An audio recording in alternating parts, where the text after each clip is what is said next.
في القلب مشاعر أخفيها قد أشرقت الشمس عليها. بسم اللہ الرحمن الرحیم. روزے کی فضیلت. حضرت سہل بن سعد رضی اللہ تعالیٰ عنہ سے روایت ہے کہ نبی کریم صلی اللہ علیہ وسلم نے ارشاد فرمایا، بے شک جنت میں ایک دروازہ ہے جس کا نام ریان ہے، اس سے روزہ دار قیامت کے دن داخل ہوں گے اور ان کے سوا کوئی اور اس سے نہ گزر سکے گا. جب وہ داخل ہو چکیں گے تو دروازہ بند کر دیا جائے گا، پھر اس سے کوئی داخل نہیں ہوگا.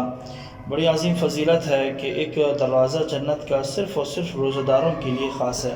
جو حضرات روزہ نہیں رکھتے ہیں وہ اپنے اس عمل پر غور فکر کر لیں. مسئلہ ہے کہ اگر کسی شخص کو رمضان کا روزہ یاد تھا، یعنی اسے معلوم تھا کہ میں روزے میں ہوں، مگر پھر بھی اس نے ایسی چیز جو غذا کے طور پر یا دوا کے طور پر یا لذت کے طور پر استعمال کی جاتی ہے، اس نے اس کو قصداً کھا لیا یا پی لیا، اور تو اس صورت میں روزہ فاسد ہو جائے گا اور اس روزے کی قضا اس پر لازم ہے. قضا کے ساتھ ساتھ کفارہ بھی اس پر واجب ہوگا. روزے کو توڑنے سے کفارہ اس وقت لازم ہوتا ہے کہ وہ رمضان شریف میں روزے توڑ دے. رمضان کے علاوہ اگر کسی اور دن وہ نفلی روزے رکھ رہا ہے، اگر وہ نفلی روزہ توڑ دیتا ہے یا وہ رمضان کی قضا کر رہا ہے لیکن وہ رمضان کا مہینہ نہیں کسی اور مہینے میں کر رہا ہے، ایسے روزوں کے توڑنے سے پھر کفارہ لازم نہیں ہوتا ہے. کفارہ صرف رمضان کے روزوں کے توڑنے کی صورت میں لازم ہوتا ہے. کفارے کا حکم ذرا اس کے اندر کچھ تفصیل ہے کہ رمضان المبارک کے روزے کو اگر کسی نے قصداً توڑ دیا تو اس صورت میں اس پر کفارہ واجب ہے. کفارے کی تفصیلات یہ ہیں کہ جب ایک بندہ ایک روزہ جب توڑتا ہے اس کا کفارہ یہ ہے کہ سب سے پہلے وہ ایک غلام آزاد کرے گا. لیکن چونکہ آج کل غلام کا آزاد کرنا ممکن نہیں ہے تو پھر دوسرا آپشن ہے ہمارے پاس کہ آپ نے پھر 60 روزے مسلسل رکھنے ہیں، یعنی کہ درمیان میں آپ کا کچھ بھی ناغہ نہیں کرنا ہے، مسلسل 60 روزے رکھنے ہیں. اگر بعض دفعہ انسان بوڑھا ہوتا ہے یا کمزور ہوتا ہے، ضعیف ہے، بیماری ایسی بیماری کہ جس میں آپ کو صحت یابی کی بالکل بھی امید نہیں ہے، تو اس وقت پھر آپ نے 60 مسکینوں کو کھانا کھلانا پھر یہ واجب ہے. اور پھر اس میں یہ بات بھی ہو کہ جب آپ کفارے کے روزے رکھ رہے ہیں تو اس میں ناغہ نہیں ہونا چاہیے، اور اگر درمیان میں صرف ایک دن کا بھی ناغہ ہوا تو پھر سر-9 شروع ہی سے دوبارہ آپ نے 60 روزے رکھنے ہیں. ان کے اگر آپ نے روزے رکھنے شروع کیے، اپنے 25-26 رکھ لیے تھے، پھر اس کے بعد آپ نے ایک روزہ خراب کر دیا، توڑ دیا، تو پھر ابھی 25-26 ضائع ہو گئے ہیں، بالکل شروع سے آپ کو رکھنے پڑیں گے. بڑے خطرناک اس کے اندر تفصیلات ہیں، تو احتیاط کرنی چاہیے روزوں کو توڑنے کی صورت میں. انسان توڑتا ہے اور انسان یہ سوچ رہا ہوتا ہے کہ بھئی اس سے کچھ نہیں ہوتا ہے، حالانکہ اس کی سزا بڑی خطرناک ہوتی ہے، اس سے پرہیز کرنا چاہیے.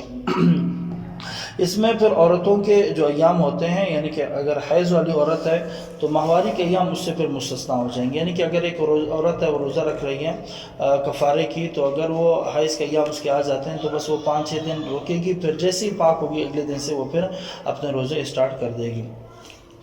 اس میں ایک بات اور بھی خیال رہے کہ مطلب جب آپ کفارے کے روزے رکھ رہے ہیں کہ ایسے وقت پہ رکھیں کہ درمیان میں رمضان کا مہینہ نہیں آنا چاہیے. یہ نہیں کہ ایک مہینہ آپ نے روزے رکھ لیے پھر ایک مہینہ رمضان کا آ گیا اس میں آپ نے رکھ لیے، نہیں، ایسا نہیں کرنا ہے. ایسے کریں گے تو پھر جو ایک مہینہ آپ نے رمضان سے پہلے رکھا سارے کے سارے روزے ضائع ہو جائیں گے. نفاس یعنی کہ بچے کی پیدائش کے بعد جو آنے والا خون ہے اس کی وجہ سے بیچ میں روزے چھوٹ گئے اور اگر کوئی خاتون لگاتار روزے نہ رکھ سکی تو بھی اس کا صحیح نہیں ہوگا.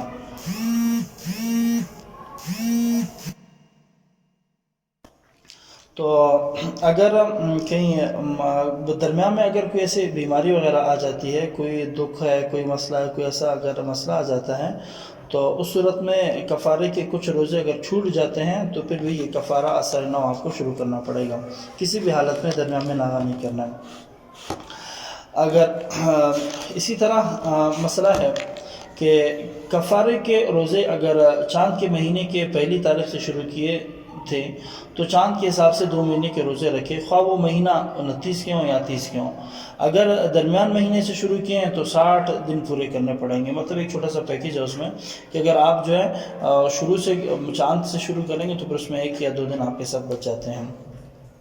جو شخص روزہ رکھنے پر قادر نہ ہو وہ 60 مسکینوں کو 2 وقت کا کھانا کھلائے یا ہر مسکین کو صدقہ فطر کی مقدار کا غلہ یا اس کی قیمت دے دے۔ یہ بھی ایک آسان سی صورت ہے کہ اگر بندہ 2 وقت کا کھانا نہیں کھلا سکتا ہے تو ایک مسکینوں کو جو پھر وہ ہر مسکین کو صدقہ فطر کا جو مقدار بنتا ہے فطرانے کے حساب سے اتنا پھر اس کو وہ پیسے بھی دے سکتا ہے۔ مسئلہ اگر کوئی شخص کفارہ نقد رقم سے ادا کرنا چاہے تو ایک مسکین کو ایک دن میں صرف 2 وقت کے کھانے کا پیسہ دے، اور اگر ایک مسکین کو ایک دن میں 2 وقت سے زیادہ کا پیسہ دیا گیا تو وہ صرف ایک دن کا شمار ہوگا۔ اس لیے یا تو ایک مسکین کو روزانہ 2 وقت کے کھانے کا پیسہ دے دیں یا ایک ہی دن میں یا مختلف ایام میں 60 مسکینوں کو الگ الگ 2 وقت کے کھانے کا پیسہ دے دیں۔